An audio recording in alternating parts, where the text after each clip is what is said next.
Now question number 4 देखो, the following is a balance sheet of Pooja engineering company limited है as on 31 दिसंबर का date है, देखो 2025। तो ये असेट्स लायबिलिटी है, देखेंगे टर्म्स एंड कंडीशन क्या है। तो वहां पे लिखा है, देखो the company went into liquidation, यानी कंपनी लिक्विडेशन में जा रही है, बंद होने जा रहे हैं as on the above balance sheet date में। कंडीशन क्या डाली है, देखो a, preference dividend was in arrear for last 3 years से प्रिफरेंस को डिविडेंड नहीं दिया है, and it was to be paid before paying equity share capital. और इक्विटी शेयर कैपिटल को पैसा पे करने से पहले डिविडेंड पे करो, ऐसा उसने कंडीशन डाला है। ओके, देन बी में बोला है सन्ड्री क्रेडिटर में क्या इंक्लूड है, loan from bank of ₹60,000 secured for hypothecation of plant and machinery. यानी यहाँ पे देखो ऊपर सन्ड्री क्रेडिटर्स है 2,40,000, उसमें 60,000 सिक्योर्ड है, सिक्योर्ड। तो उधर मैं टिक मार्क करके लगता हूँ सिक्योर्ड नंबर बी, तो मुझे याद आएगा कुछ कंडीशन है इसके ऊपर। तो सन्ड्री क्रेडिटर में 60,000 ने ऐसा अमाउंट है जो लोन फ्रॉम बैंक, यानी बैंक से क्या उठाया, लोन उठाया, और वो लोन जो उठाया ना उसके सामने मैंने क्या मॉर्गेज रखा है, क्या हाइपोथिकेशन रखा है, तो hypothecation of plant and machinery मैंने गिरवी रखा है, यानी मॉर्गेज रखा है। तो ये जो सन्ड्री क्रेडिटर में जो लोन है वो सिक्योर्ड है, ये याद रखो, क्योंकि सिक्योर्ड को हम लोग को पैसा पहला देना पड़ता है। किसके अगेंस्ट है, तो प्लांट एंड मशीन, तो प्लांट एंड मशीनरी के ऊपर भी टिक मार्क करो, लिखो सिक्योर्ड ऑफ क्रेडिटर्स है नंबर बी। ओके, याद रहने के लिए पहला प्रॉब्लम एनालाइज करो कि क्या क्या नहीं, तो ही सॉल्व करने में इजी हो जाएगा। ओके, ध्यान देखो आगे बोलता है sundry creditor also include preference creditor भी इंक्लूड है 15,000। तो ये सन्ड्री क्रेडिटर्स में प्रिफरेंस क्रेडिटर भी इंक्लूड है, तो ये याद रखना पड़ेगा, या लिखो उधर। ओके, और सी में बोलता है the liquidator realise the asset at follow. अभी असेट उसने बेचा है, देखो है ना, और क्या पैसा है, चलो देखते हैं असेट्स से क्या रियलाइज हुआ है। तो दीज आर द असेट्स है, देखो लैंड एंड बिल्डिंग 3,20,000 to 500 से सेल हो गया, प्लांट एंड मशीन 75,000 में सेल हो गया, ऑफिस इक्विपमेंट 19,500 में सेल हो गया, furniture, stock, debtor, build receivable से भी पैसा आया है, देखो। तो ये सब असेट हमें बेच के पैसा रियलाइज हो चुका है। देन देखो डी में क्या बोला है, legal charges on liquidation amounted ₹1,500। ये लीगल चार्जेस पे करना पड़ता है लिक्विडेशन का, लिक्विडेशन के जो भी एक्सपेंस है पहले पे करो। ई में देखो लिक्विडेशन एक्सपेंस 3,900 है।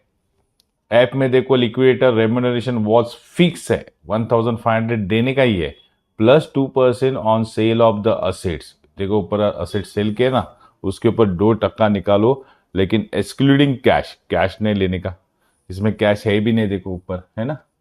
Plus 4% of amount distributed to unsecured creditor को, जो अमाउंट डिस्ट्रीब्यूटेड हुई ना उसको, उसके ऊपर 4% भी रेम्यूनरेशन दो। और जो अमाउंट डिस्ट्रीब्यूट हो रही है किसको, अनसिक्योर्ड क्रेडिटर को, इंक्लूडिंग प्रिफरेंशियल क्रेडिटर उसमें रहना चाहिए। देखो क्या कंडीशन डाली है, एक बार अनसिक्योर्ड क्रेडिटर भी बोलता है और उसके अंदर प्रिफरेंशियल क्रेडिटर की भी अमाउंट होनी चाहिए, वो टोटल जो अमाउंट आएगी उसके ऊपर 4%। ओके, केयरफुली इधर हाँ। और जी में बोला है लिक्विडेटर मेड पेमेंट ऑन 31 मार्च 2025 को पेमेंट कर रहा है, right. Prepare liquidator final statement of accounts बनाने का है, चलो ड्रॉ करते हैं। सॉल्यूशन देखो फोर्थ है, liquidator final statement of account है, डेबिट साइड रिसिप्ट रहते हैं, पेमेंट साइड क्रेडिट में रहता है। ओके, जो भी एसेट बेच के आएगा तो रिसिप्ट साइड में, बाद में पेमेंट करेंगे तो पेमेंट साइड में, सिंपल प्रॉब्लम है। ओके, तो कंडीशन केयरफुली याद रखो। ओके, देखते हैं चलो। तो यहाँ पे देखो असेट साइड में गुडविल है, लेकिन गुडविल का कुछ भी पैसा नहीं आता है। ये जो बाकी जो असेट्स है, land and building, plant and machinery, furniture, ये सब असेट्स है ना, समझिए, ये बुक वैल्यू पे, लेकिन उसका एग्रीड वैल्यू कितना आया, रियलाइज वैल्यू कितना आया, वो कंसीडर करेंगे। क्योंकि बुक वैल्यू तो कुछ भी हो सकता है, लेकिन रियल में हम लोग को उससे कितना पैसा आया, तो देखो दिया आगे। तो यहाँ पे देखो असेट्स दिया है, तो ये असेट्स मैं ले लेता हूँ, कंसीडर करता हूँ। जैसे लैंड एंड बिल्डिंग 3,20,000 to 500 में बेचे है ना। प्लांट एंड मशीनरी देखो 75,000 में सेल है, और आपको मालूम है ना प्लांट एंड मशीनरी क्या मॉर्गेज है, तो देखते हैं बाद में, उसके लिए जगह छोड़ देते हैं इधर। ऑफिस इक्विपमेंट 19,500 है, फर्नीचर 12,000 है, स्टॉक देखो 1,05,000 है, डेटर्स 90,000 एंड बिल रिसीवेबल 21,000। इतने असेट रियलाइज हो गए, यानी इतने हमारे पास कैश है। तो हम लोग ये सब रिसिप्ट साइड में दिखाते हैं। चलो, तो यहाँ पे देखो, लेकिन और भी एक देखने जैसा है कि हम लोग को प्लांट एंड मशीनरी का 75,000 के अगेंस्ट देखो मॉर्गेज था, है ना। तो मॉर्गेज कितना था, तो देखो 60,000 लोन फ्रॉम बैंक है ना, जो सन्ड्री क्रेडिटर्स में इंक्लूड था, जो किसके सामने हाइपोथिकेशन था, प्लांट एंड मशीनरी के सामने। तो 60,000 माइनस करेंगे, ओके। तो 75,000 माइनस 60,000 आएगा तो 15,000 आ जाएगा, राइट। और भी इधर एक असेट्स है देखो, जो हम लोग ने कंसिडर नहीं की, यानी उधर नहीं आई थी, वो है कैश इन हैंड। देखो, है ना, कैश इन हैंड हम लोग लेना पड़ता है। कैश तो है, वो तो पैसा है, बांटने का है। तो cash in hand 12,000। Profit and loss account and goodwill नहीं लेंगे क्योंकि उसके पास से पैसा नहीं आता है, राइट। अभी ये पूरा असेट रियलाइज हो चुका है, तो मैं अभी रिसिप्ट में दिखाता हूँ, क्योंकि कैश रह गया था, ऊपर से प्लांट एंड मशीनरी को पेमेंट था एक, जो लोन लिया था बैंक से 60,000, वो भी एडजस्ट किया। तो अभी 15,000 ही मेरे पास बाकी है प्लांट एंड मशीन। तो टोटल मिला के देखो, ये जो कैश अवेलेबल है हम लोग को रिसिप्ट साइड में दिखाते हैं। चलो, तो देखो इधर liquidator final statement of account में receipt side to asset realise क्या क्या है। Land and building 3,20,000 to 500, plant and machinery 75,000, उसमें से क्रेडिटर्स को पैसा, मतलब लोन का पैसा पे किया है, लेस करेंगे तो 60,000, तो 15,000 आएगा। देन ऑफिस इक्विपमेंट देखो 19,500 है, फर्नीचर है 12,000, stock 1,05,000, debtors 90,000, bill receivable 21 and cash in hand देखो 12,000। तो टोटल ये असेट सेल करके मुझे पैसा मिला है वो रिसिप्ट साइड में। तो टोटल कैश कितना अवेलेबल है देखो इधर, 5,97,000। ओके, अभी हम लोग को कैश मिल गया, अभी हम लोग पेमेंट करेंगे जिसका जिसका है। ओके, चलो देखते हैं सीक्वेंस क्या है। तो यहाँ पे देखो सीक्वेंस है, ऑर्डर ऑफ पेमेंट पहला लिक्विडेटर को जाएगा, then secured and preferential creditor, then unsecured creditor, और उसके बाद पैसा बचा तो प्रिफरेंस शेयर होल्डर, और लास्ट में इक्विटी शेयर होल्डर। तो देखो इधर पहला पेमेंट है लिक्विडेटर। तो लिक्विडेटर के बारे में क्या है देखो, डी में बोला है लीगल चार्जेस ऑन लिक्विडेशन कितना है 1,500। चलो हम लोग वर्किंग नोट में लेते हैं, legal charges on liquidator 1,500। Then liquidation expenses कितना है 3,900। ओके, देन लिक्विडेटर रेम्यूनरेशन देखो वॉज फिक्स दिया है 1,500, है ना, और plus 2% on sale of asset excluding cash, cash नहीं लेने का। तो यहाँ पे देखो ऊपर ही है असेट्स टोटल मेरे कितने हैं देखो 6,45,000 है, उसके ऊपर 2% निकालेंगे। तो चलो कैलकुलेट करते हैं, 6,45,000 के ऊपर 2% निकालो तो कितना आता है 12,900। तो ये लिक्विडेटर रेम्यूनरेशन चला जाएगा देखो उधर 12,900। ओके, और भी वो बोल रहा है plus 4% amount on distribution to unsecured creditor, और उसमें प्रिफरेंशियल क्रेडिटर आनी चाहिए। अभी ये जो कैलकुलेशन हम लोग बाद में देखते हैं, फिलहाल इतना जो पेमेंट निकाला है वो शो करते हैं, बाद में 4% वाला कंसिडर करेंगे। ओके, तो चलो ये सब पेमेंट हम लोग, लेकिन इधर 4% वाला जो अनसिक्योर्ड क्रेडिट है वो लिख के रखते हैं, मतलब याद रहेगा हमें।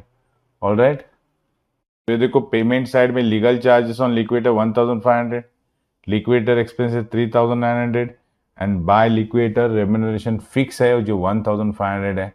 देन लिक्विडेटर रेम्यूनरेशन देखो 2% ऑन असेट सेल पे था, वो कितना है 12,900।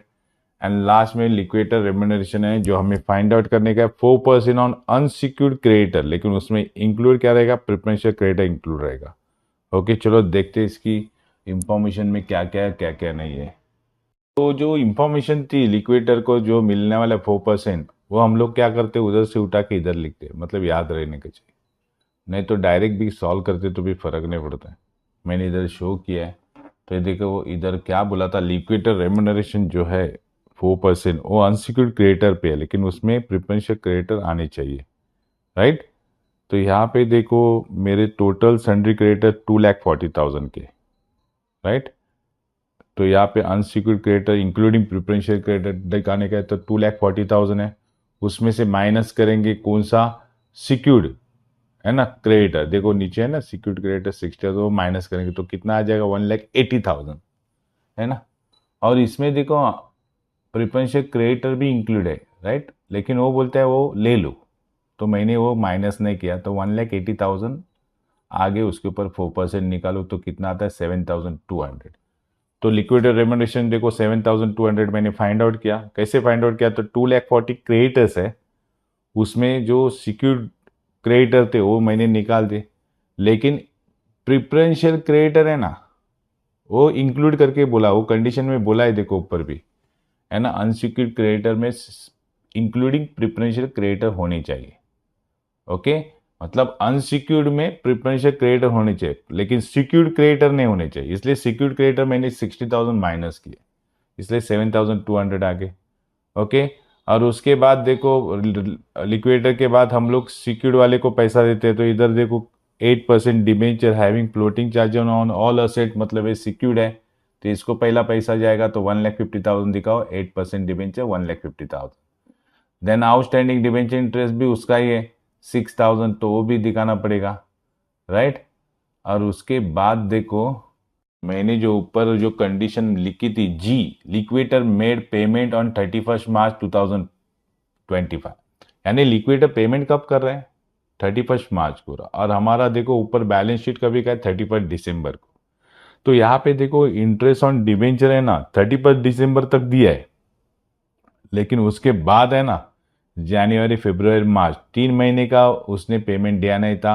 वो लिक्विडेटर पेमेंट कब कर रहा है? 31 मार्च को कर रहे हैं, तो उसको 3 महीने का भी देना पड़ेगा ना। अगर दिसंबर तक पे था, लेकिन उसने पेमेंट कब किया बोला? 31 मार्च को, तो 31 मार्च का देखो 3 महीने का इंटरेस्ट आएगा।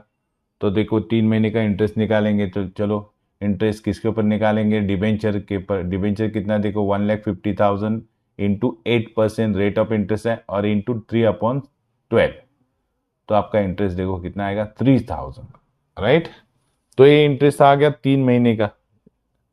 देन हम लोग किसको इंपॉर्टेंट देते हैं? सिक्योर्ड क्रेडिटर के बाद प्रिफरेंशियल क्रेडिटर। अभी इधर प्रिफरेंशियल क्रेडिटर मेरे कितने थे? तो नीचे देखो मेंशन किया था 15,000 मेरे है ना, प्रिफरेंशियल क्रेडिटर है, तो उसको पेमेंट जाएगा। अभी सिक्योर्ड हो गए, प्रिफरेंशियल क्रेडिटर हो गए, अभी लास्ट में मैं अनसिक्योर्ड क्रेडिटर को पैसा दूंगा। तो अनसिक्योर्ड क्रेडिटर कितना है? तो टोटल क्रेडिटर था 2,40,000, उसमें से माइनस किया सिक्योर्ड क्रेडिटर 60,000, है ना, और माइनस किया प्रिफरेंशियल क्रेडिटर 15,000, तो मेरे बचे कितने? 1,65,000। ये मेरे क्या है? अनसिक्योर्ड क्रेडिटर है। समझ में आया? यानी पहले मैंने लिक्विडेटर का पैसा निकाला, देन सिक्योर्ड वाले लोग का पैसा निकाला, फिर प्रिफरेंशियल क्रेडिटर का पैसा निकाला, उसके बाद एंड में मैंने अनसिक्योर्ड क्रेडिटर का पैसा निकाला। ओके, अब ये पहला पैसा पे करते हैं, फिर देखते हैं बचता है क्या। तो देखो इधर पेमेंट साइड में पहला जाएगा लिक्विडेटर रेम्यूनरेशन कितना? 7,200। पहले के लिक्विडेशन एक्सपेंस हम लोग ने पे किए थे, खाली ये कैलकुलेट करने का बाकी था। देन 8% डिबेंचर 1,50,000 जाएगा। आउटस्टैंडिंग डिबेंचर इंटरेस्ट 6,000 है। इंटरेस्ट कितना जाएगा जो एक्रूड है? 3,000 जाएगा। प्रिफरेंशियल क्रेडिटर कितना जाएगा? 15,000 जाएगा। एंड अनसिक्योर्ड क्रेडिटर को 1,65,000 जाएगा। ओके, अभी इसे पेमेंट के बाद भी देखो हमारे पास 5,97,000 का फंड है, तो हम लोग बाकी का पैसा भी किसको देंगे कंडीशन के हिसाब से? प्रिफरेंस शेयर होल्डर, और उसके बाद इक्विटी शेयर होल्डर। तो चलो देखते प्रिफरेंस शेयर होल्डर का कितना आउटस्टैंडिंग है। तो यहाँ पे देखो क्वेश्चन में लाइबिलिटी साइड में देखो प्रिफरेंस शेयर कितने हैं, देखो 1,50,000 प्रिफरेंस शेयर्स है ना, और इक्विटी शेयर्स भी है। लेकिन इसमें देखो प्रिफरेंस शेयर्स के बारे में देखो, प्रिफरेंस डिविडेंड अभी भी पेंडिंग है, देखो नीचे दिया है preference dividend was in arrears for last 3 years का पे नहीं किया है, और it was to be paid before paying equity share को पे करने से पहले उसको दे दो। तो चलो प्रिफरेंस डिविडेंड हम लोग कैलकुलेट करेंगे, तो डिविडेंड टू प्रिफरेंस शेयर्स देखो कितना था? 1,50,000 टोटल शेयर कैपिटल है, प्रिफरेंस शेयर कैपिटल है ना, उसके ऊपर 8%, क्योंकि देखो आगे दिया है उसके आगे प्रिफरेंस शेयर के आगे 8% उसका रेट ऑफ डिविडेंड है। कितने साल के लिए निकालने का है? तो देखो 3 ईयर्स के लिए निकालने का है। तो ये कैलकुलेट करोगे आप कैलकुलेटर पे, तो देखो कितना आएगा? 36,000। तो ये डिविडेंड आएगा 36,000। Then payment to preference share holder को जाएगा पैसा कितना है? देखो प्रिफरेंस शेयर होल्डर 1,50,000 है, तो पे करेंगे, और लास्ट में पेमेंट करेंगे इक्विटी शेयर होल्डर। तो देखते हैं वो कैश अवेलेबल है कि नहीं, पहले दोनों का तो पे करते हैं। तो पेमेंट साइड में आएगा dividend to preference share holder को कितना? 36,000, and then payment to preference share holder को कितना? 1,50,000 है। ओके, ये दो पेमेंट करने के बाद इक्विटी शेयर होल्डर का पेमेंट हम लोग को जो भी बचेगा वो देना पड़ेगा। तो देखो हम लोग और रिसिप्ट साइड की टोटल तो आ गई 5,97,000। पेमेंट साइड देखो कितना आ रहा है टोटल, तो 5,52,000 अब तक पेमेंट किया हुआ है, राइट। तो देखते बैलेंस क्या आता है। तो रिसिप्ट साइड देखो 5,97,000 है, माइनस पेमेंट साइड से माइनस करेंगे 5,52,000, तो देखो बैलेंस बचता है 45,000। यानी मेरे पास कैश अवेलेबल था 5,97,000, सबको पैसा दिया ऑर्डर वाइज सीक्वेंस वाइज 5,52,000, और वो लेस करने का देखो 45,000 है, तो 45,000 जाएगा किसको, इक्विटी शेयर होल्डर। तो चलो लिखते हैं by payment to equity share holder 45,000। Okay, देखो अभी रिसिप्ट साइड ने पेमेंट साइड क्या हो गया, टैली हो गया। समझ में आया मैंने कैसे ऑर्डर वाइज पेमेंट किया। जो सीक्वेंस है वो याद रखो, कभी भूलो मत, कंडीशंस भी याद रखो। ओके, ये प्रॉब्लम प्रैक्टिस करो, प्रैक्टिस करोगे तो ही एक्सपर्ट हो जाओगे। All the best.